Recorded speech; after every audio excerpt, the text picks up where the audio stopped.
पति ब्रह्मचारी।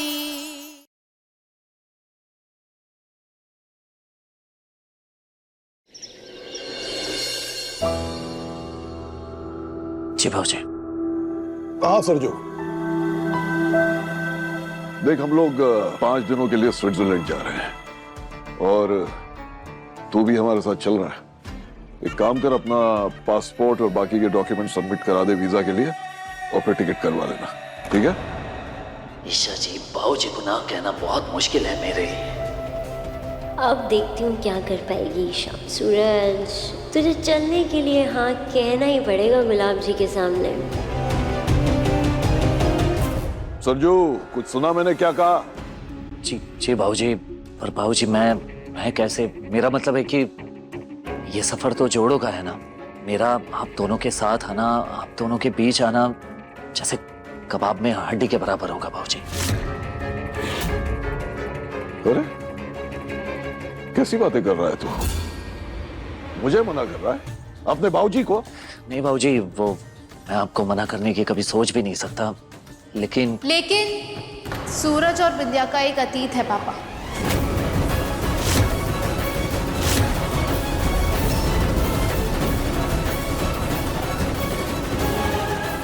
एक वक्त था जब विद्या सूरज की दुल्हन बनने वाली थी। वही रिश्ता बनने वाला था जो आज आपका और विद्या का है, पति पत्नी का रिश्ता।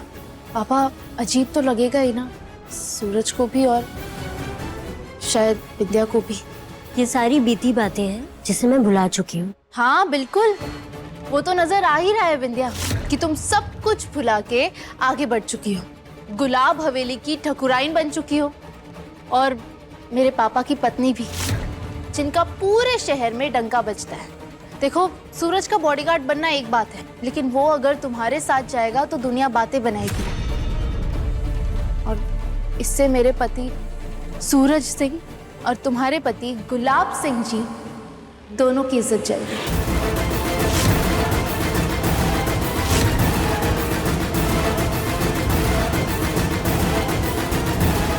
ठीक है सूरज, तू यहीं रहेगा। जी भाऊजी।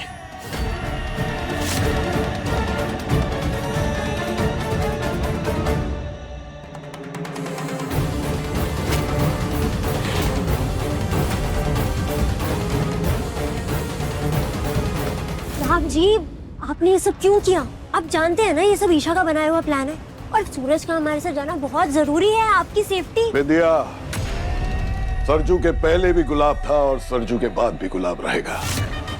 अब वो चाहे पाव भाजी की स्टॉल चलाए या कुछ और करे, हमारा मकसद सिर्फ उसे सही रास्ते से हटाना था जो मोहल्ले को खाली करवाने वाले प्लान की वजह से हो गया। अब वो वापस हमारी नौकरी बजा रहा है। अब वो हमारे साथ हनीमून पे आए या ना आए क्या फर्क पड़ता है, रहेगा तो हमारा गुलाम ही और तुम्हारा बॉडीगार्ड। अब ये बेकार की बातें छोड़ो, पैकिंग शुरू करो, हमें निकलना है। बात खत्म।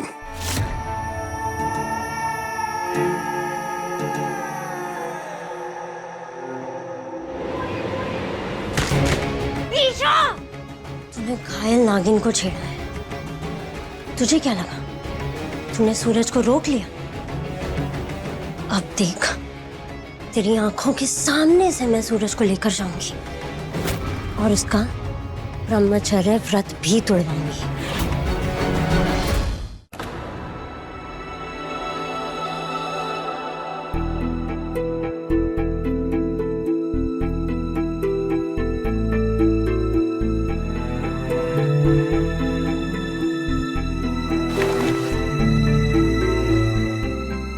काव्या, तुमने आरव भैया को ऐसी मन्नत क्यों रखने दी? क्यों? बोलो ना, बोलो काव्या। आरव भैया, इधर आइए, इधर आइए, आइए, बैठिए, आप बैठिए। अब बताइए आप, आखिर ऐसी क्या बात हो गई थी आरव भैया जो आपको इतनी कठिन मन्नत उठानी पड़ी? हाँ, अरे हमें बताते, हमसे बात करते। ऐसे कोई घुटने के बल चलकर मंदिर जाता है क्या भला? हाँ बताइए अब क्या हुआ था आरव भैया? भाभी, जब भूल बड़ी हो ना तो प्रायश्चित भी बड़ा करना पड़ता है। तो यही मान लीजिए कि मुझसे बहुत बड़ी भूल हुई है।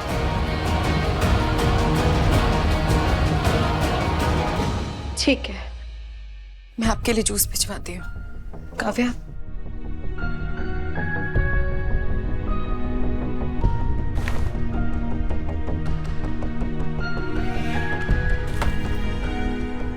अबे अब मैं तुमसे माफी मांगता हूँ तो तुम्हें गुस्सा आता है ना।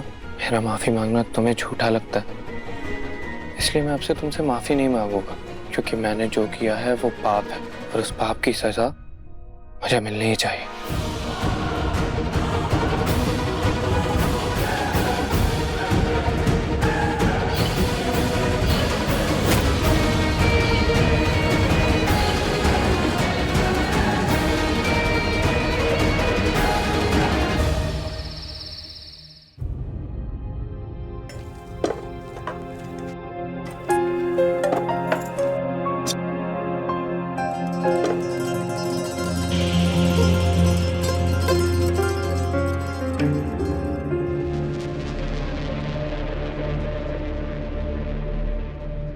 ईशा जी सुबह से भड़के हैं। अगर उन्होंने मुझे इन बॉडीगार्ड के कपड़ों में फिर से देख लिया, पूरी रात ताने मारते रहेंगे। चुपचाप यहां से निकलते हैं।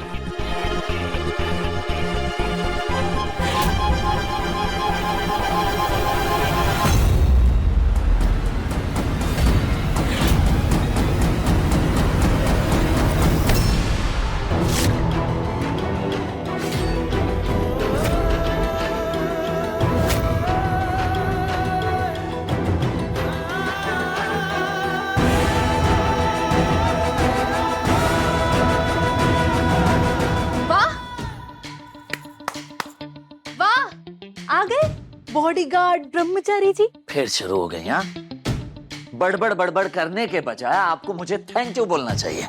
ये डब्बा गिर जाता और सर फट जाता। बचाया मैंने आपको, लेकिन नहीं, चिड़चिड़ चिड़चिड़ चिड़चिड़ करते रहती हैं हमेशा। मैं चिड़चिड़ करती हूँ? हाँ, मैंने तुमसे कहा था ना इन कपड़ों में घर में मत घुसना, फिर क्यों पहने ये? अभी बताती हूँ। हाँ? क्या?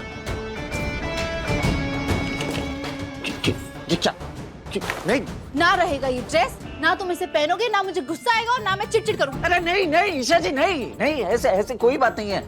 वो मैं आपसे छुप के जा ही रहा था कपड़े बदलने, फिर देखा ये आप डब्बा उतार रही हैं और डब्बा गिरने वाला था तो आ गया आपके सामने आपको बचाने। अच्छा, झूठ है। आज तुम्हें मुझसे कोई नहीं बचा सकता। आज इस ड्रेस का अंतिम दिन है। अरे नहीं ईशा जी, क्या क्या कर रही हैं आप? रुक जाओ। अरे सूरज, चाकू है, बच्चे को ईशा जी बात। अरे क्या सूरज, क्या कर रही हैं आप? बात समझिए। अच्छा ठीक है, ये लीजिए, माफी मांगता हूँ। बहुत बड़ी गलती हो गई। आज के बाद आपके सामने इन कपड़ों में कभी जिंदगी में नहीं आऊंगा, ठीक है? खुश? अगली बार ये गलती की ना तो मैं तुम्हारी जान ले लूंगी। हाँ, समझ गया मैं।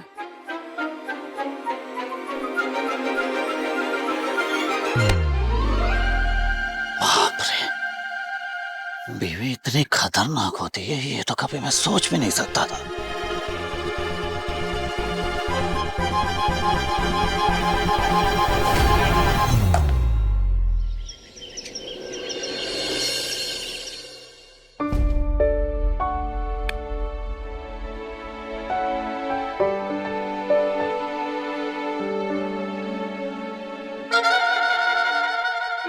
दारी की, तुझे क्या लगा बिल्ली के जैसे दबे पांव आएगी और चूहिया के जैसे फुदक के भाग जाएगी और मुझे मालूम नहीं पड़ेगा?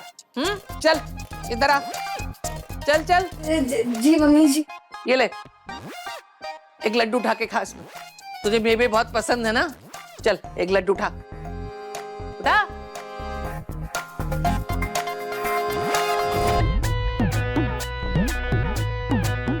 मेवे पसंद है, लेकिन मेवे के साथ ये काली मिर्च और काली मिर्च की कड़वाहट थोड़ी ना पसंद है। ऊपर से ये गुड़ मुंह में डालते ही उकाई आएगी। ये गुड़ भी खाना पड़ेगा। ये खाने से बच्चे की सेहत बनती है, और तुझे भी ताकत आएगी, है ना? खा खा खा। मम्मी जी की डांट और प्यार दोनों ही सजा है। क्या करूं? मम्मी जी बिना खिलाए छोड़ने वाली नहीं है।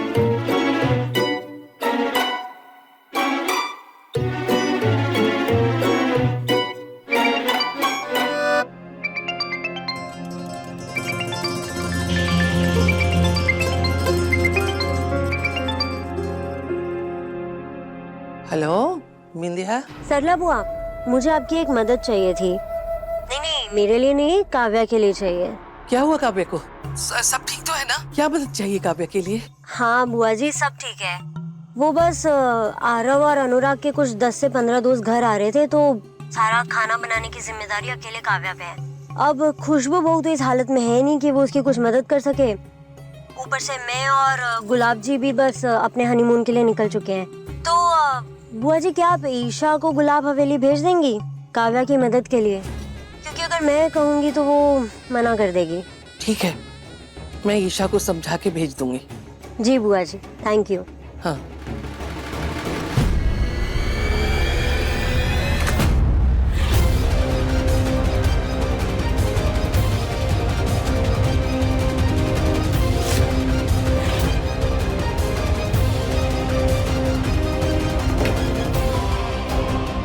थारी थी, घंटों से मैं लड्डू बना रही थी और तू मेवे चुन चुन के खा रही थी। चल, अब तू ये बिना मेवे वाला खाएगी।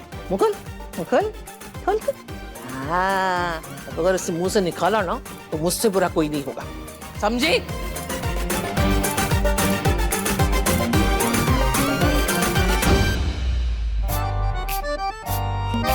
ईशा जी, पूरे 2 दिन की छुट्टी है मेरे पास। मैं सोच रहा हूँ कहीं बाहर घूमने चले हम साथ में। ओह, तो मुझे डेट पे ले जाना चाहते हो? बोलो, कहाँ चलेंगे? ईशा जी, अगर आप इस तरह मुझे छेड़ते रहेंगे ना तो मैं कुछ नहीं कर पाऊंगा।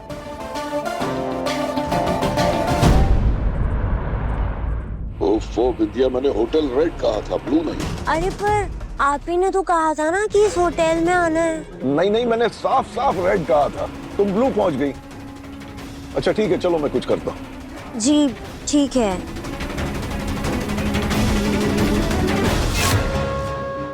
मेरे पति ब्रह्मचारी ने मुझे पहली बार बाहर चलने के लिए पूछा है।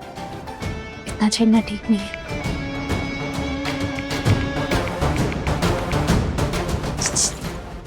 बोलो, कहाँ चलेंगे? क्या करते रहती हैं ये सब? आओ जी। लग गई नजर। जी बाबू जी, प्रणाम। हाँ सरजू, मेरी बात ध्यान से सुन। वो विद्या से बहुत बड़ी गलती हो गई है। मैंने उसे होटल रेड जाने कहा था, वो होटल ब्लू पहुंच गई है। अब मैं ग्वालियर में हूँ और वो भोपाल में। ऐसे कैसे हो गया बाबूजी? आप दोनों तो स्विट्जरलैंड के लिए निकले थे ना? हाँ, जाने का प्लान तो स्विट्जरलैंड ही था, लेकिन निकलते निकलते बिंदिया ने प्लान बदल लिया। कहने लगी कि परिवार से दूर नहीं रह सकती, तो इसलिए हमने आसपास ही किसी शहर का प्लान बना लिया। चलो 2 दिन के लिए जाके आते हैं।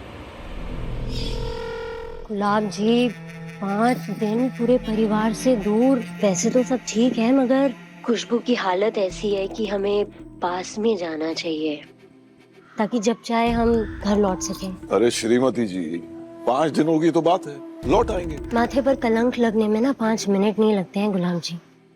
और भगवान ना करे अगर खुशबू बहू को ऐसी हालत में कुछ भी हो गया ना, तो दुनिया तो यही कहेगी सौतेली माँ थी और ऐसी हालत में बहू को अकेला छोड़कर घूमने निकल गई। काव्या भी बेचारी इतनी समझदार नहीं है कि वो अकेले खुशबू बहू का ध्यान रख सके। चलो ठीक है, टिकट कैंसिल करते हैं और एक काम करते हैं, यहीं आसपास कहीं ग्वालियर चले चलते हैं। ग्वालियर। अब इसके लिए तो मना नहीं करोगी?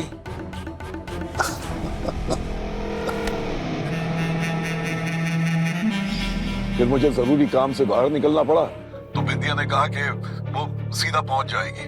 अब वो गलती से ग्वालियर की जगह भोपाल पहुंच गई है, तो ये फौरन उसके पास निकलना पड़ेगा। सरजू बहुत घबराई हुई है वो।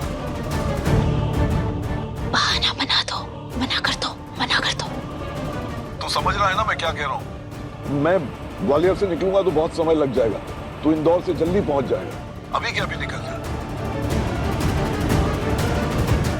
जी ठीक है बाबूजी, मैं जाता हूँ।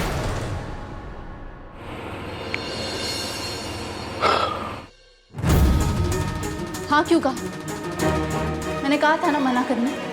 सूरज किसी और को भेज देते, बंटी चला जाता। सूरज तुम समझ क्यों नहीं रहे हो?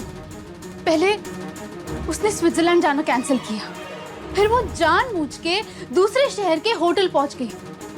सूरज ये सब कुछ वो जानबूझ के कर रही है, समझो।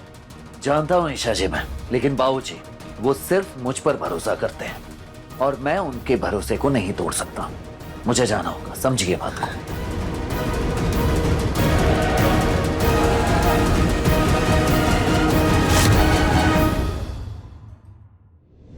गुलाब जी का ऑर्डर है, हमारे हनीमून पर सूरज को मेरा बॉडीगार्ड बन के आना पड़ेगा। मैं भी सूरज की पत्नी हूँ, देखती हूँ कैसे तुम मेरे सूरज के करीब आती हो। अरे ओ महारानी, कहाँ जा रही है? एक काम कर, तू अभी की अभी गुलाब हवेली चली जा और वहां काव्या को तेरी जरूरत है ना, और ये लड्डू का डब्बा भी खुशबू बहू को दे देना। ले। ताईमा वो मैं कहीं और। अरे तू जहाँ भी जा रही है वो छोड़, पहले गुलाब हवेली चली जा। अरे वहाँ ढेर सारे मेहमान आ रहे हैं, काव्या के लिए कैसे संभालेगी? तू जाएगी तो अच्छा रहेगा। हाँ ताईमा मैं काव्या को सब फोन पे समझा दूंगी, मुझे जरूरी काम से जाना है। ताईमा घर की बेटी की इज्जत से ज्यादा जरूरी तेरे लिए और भी कुछ हो सकता है? ताईमा एक औरत के लिए जितना जरूरी घर परिवार होता है ना, उससे कई ज्यादा जरूरी उसके लिए उसका पति होता है। ताईमा आपको पता है बिंदिया हनीमून पर जा रही है और उसने सूरज को वहां बुलाया है। पक्का कुछ नहीं होगा, तू फालतू अपना दिमाग मत चला। बिंदिया पे ना सही, मुझे सूरज पे पूरा भरोसा है, वो कुछ गलत नहीं होने देगा। ले ये डब्बा दे के आ जा, जा जा, शाबाश। बिंदिया मैं तुम्हें इस तरह जीतने नहीं दूंगी।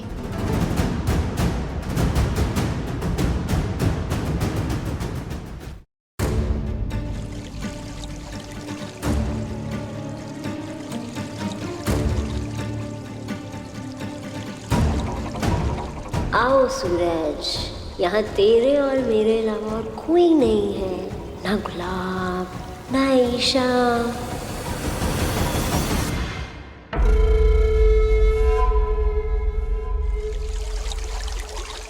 बिंदिया मैडम, मैं ड्यूटी पर आ गया हूँ, आपको घबराने की जरूरत नहीं। सूरज छोड़ना ये सब, देख जब तक रूम नहीं मिल जाता तब तक तू यहाँ तो बैठना, बैठ जा। बिंदिया मैडम, मैं आपका बॉडीगार्ड हूँ और इस वक्त ड्यूटी पर हूँ और ड्यूटी पर बैठ नहीं सकता। आप एक काम कीजिए, आप यहीं पर बैठिए, वेट कीजिए, मैं रिसेप्शन पे रूम के बारे में पूछ के आता हूँ।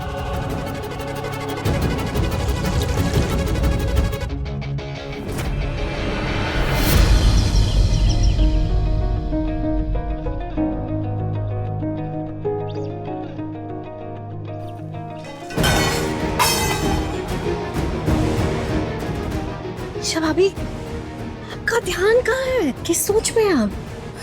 कुछ भी नहीं। अरे भाभी फिर से गरम है प्लेट, मैं करती हूँ।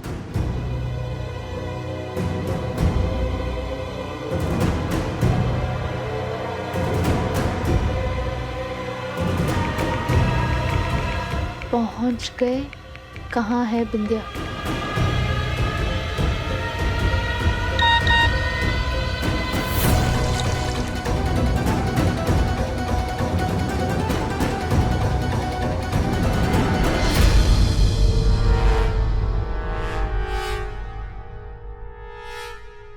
यही है, पास में बैठे हैं।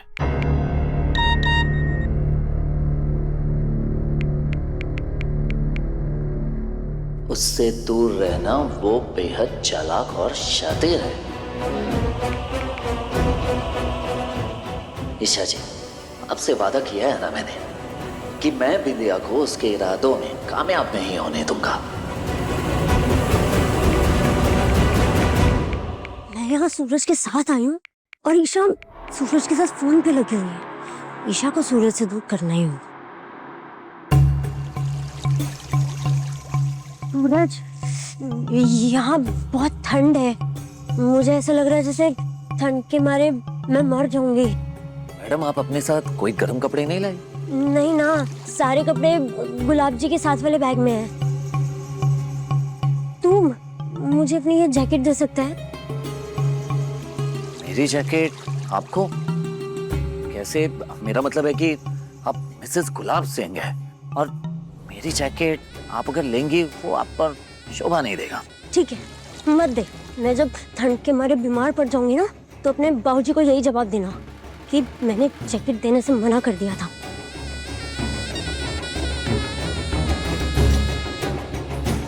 रूम में हीटर होगा मैडम, जब तक रूम नहीं मिल जाता आप मेरी जैकेट ले सकती हैं, फिर वापस लौटा भी देना। आज ये बिंदिया तेरा ब्रह्मचर्य का व्रत तुड़वा कर ही दम लेगी। आज सूरज को बिंदिया का होना ही पड़ेगा।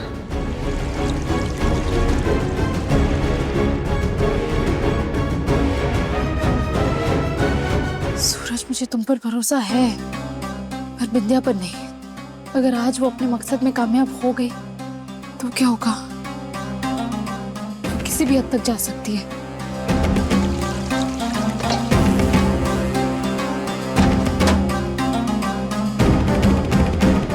ईशा भाभी, ये कुकीज कितनी देर में रेडी हो जाएंगी? 40 मिनट्स।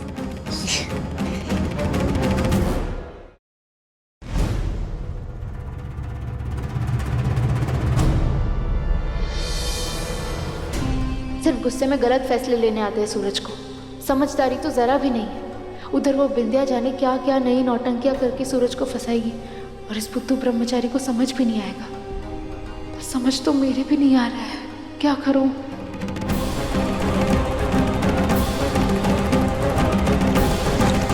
आज सूरज का ब्रह्मचर्य टूट कर ही रहेगा।